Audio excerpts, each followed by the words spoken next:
8월 4일 수요일 성령님과 함께하는 100일 가정예배를 시작하겠습니다. 다같이 주님 가르치신 기도합니다. 하늘에 계신 우리 아버지, 아버지의 이름을 거룩하게 하시며 아버지의 나라가 오게 하시며 아버지의 뜻이 하늘에서와 같이 땅에서도 이루어지게 하소서. 오늘 우리에게 일용할 양식을 주시고 우리가 우리에게 잘못한 사람을 용서하여 준 것 같이 우리 죄를 용서하여 주시고 우리를 시험에 빠지지 않게 하시고 악에서 구하소서. 나라와 권능과 영광이 영원히 아버지의 것입니다. 아멘. 찬송가 362장 주여 복을 주시기를, 찬송가 362장을 부릅니다.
이 시간 우리에게 주시는 하나님 말씀은 신약성경 마가복음 8장 1절로 10절입니다. 마가복음 8장 1절로 10절 말씀을 한 절씩 교독합니다. 제가 전체를 읽겠습니다. 그 무렵에 또 큰 무리가 있어 먹을 것이 없는지라 예수께서 제자들을 불러 이르시되 내가 무리를 불쌍히 여기노라. 그들이 나와 함께 있은지 이미 사흘이 지났으나 먹을 것이 없도다. 만일 내가 그들을 굶겨 집으로 보내면 길에서 기진하리라. 그 중에는 멀리서 온 사람들도 있느니라. 제자들이 대답하되 이 광야 어디서 떡을 얻어 이 사람들로 배부르게 할 수 있으리이까?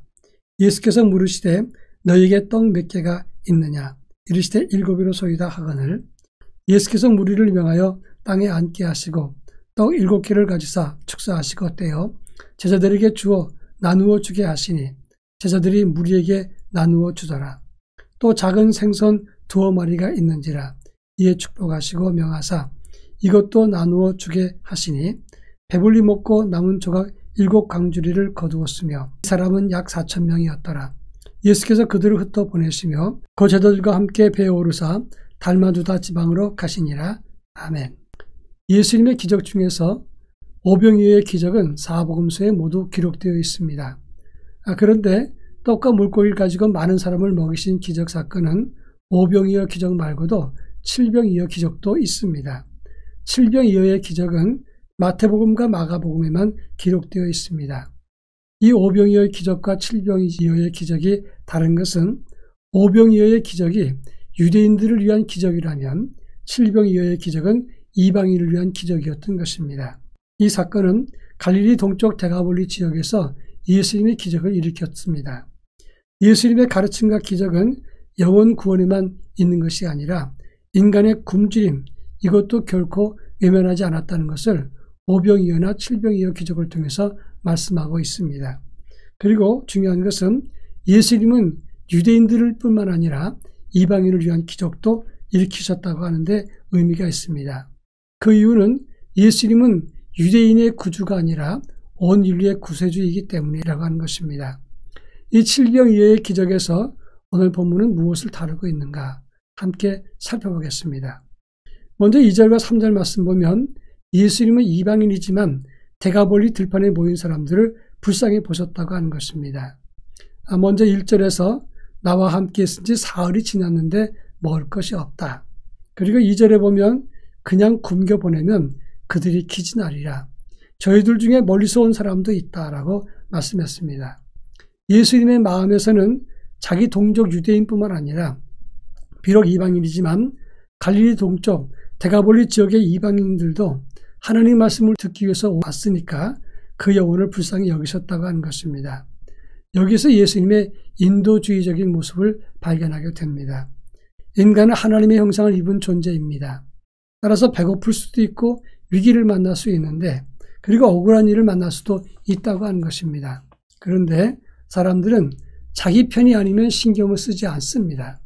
그러나 예수님은 이런 편협함과 이 세상 사람들의 인정머리보다는 굶주리고 힘든 모든 이들을 불쌍히 보셨다고 하는 것입니다. 이런 영성을 가져야 큰 사람이 되는 것이고 다양한 사람들을 다 담을 수 있는 그릇이 되는 것입니다. 우리가 예수를 믿으면서도 자기 아는 사람들끼리만 친한다면 그것은 참으로 편협한 사람이라고 말할 수 있습니다. 예수님처럼 모든 사람들을 다 품을 수 있고 사람의 영혼을 소중히 보는 영성을 가져야 참된 그릇이라고 말할 수 있습니다. 그런가 하면 4절과 5절 말씀 보면 제자들은 이 광야에서 어디서 떡을 얻을 수 있겠습니까? 라고 예수님께 물었습니다. 예수님은 너희에게 떡이 몇 개 있느냐? 그랬을 때 그들은 떡 7개로 소이다 라고 대답을 했습니다. 제자들의 생각은 상당히 부정적이었던 것 같습니다. 돈도 없고 이 광야에서 어디서 떡을 구하겠느냐 하는 것입니다. 그때 예수님이 떡 몇 개가 있느냐 이렇게 물었을 때 떡이 7개로 소이다 이렇게 말했을 때 그 제자들의 대답의 뉘앙스는 약간 부정적이었습니다. 예수님, 지금 현실을 아셔야 됩니다. 7개밖에 없어요 라고 생각을 하고 있는 것입니다.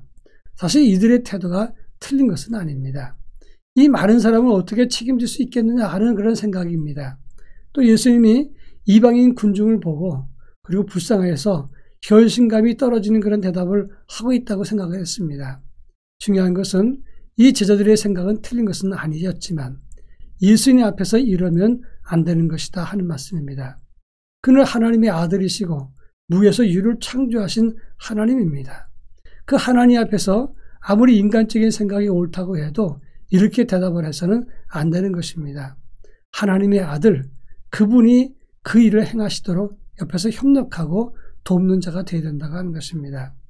마지막 6절부터 10절 말씀 보면 예수님은 그들을 땅에 무리지어 앉게 하시고 떡 7개를 가지고 축사하신 다음에 나누어 주게 하셨습니다.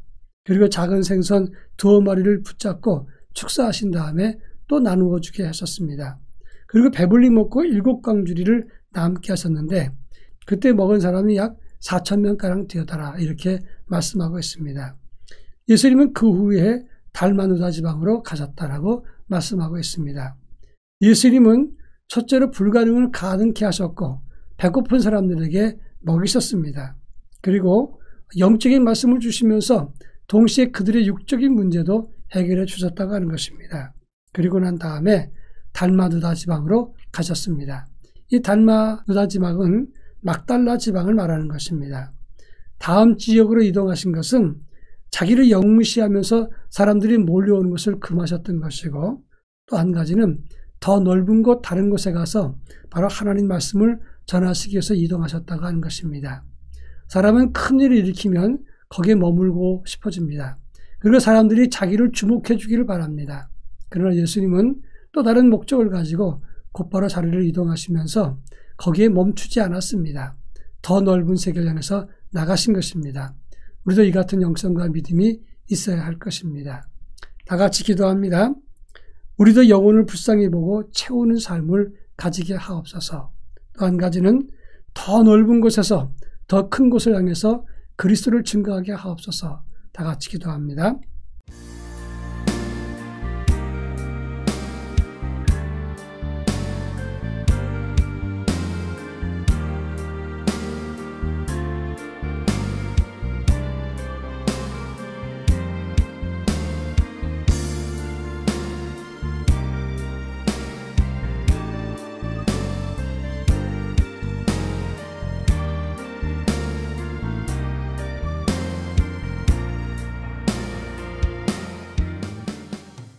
사랑 많으신 하나님 아버지 감사합니다.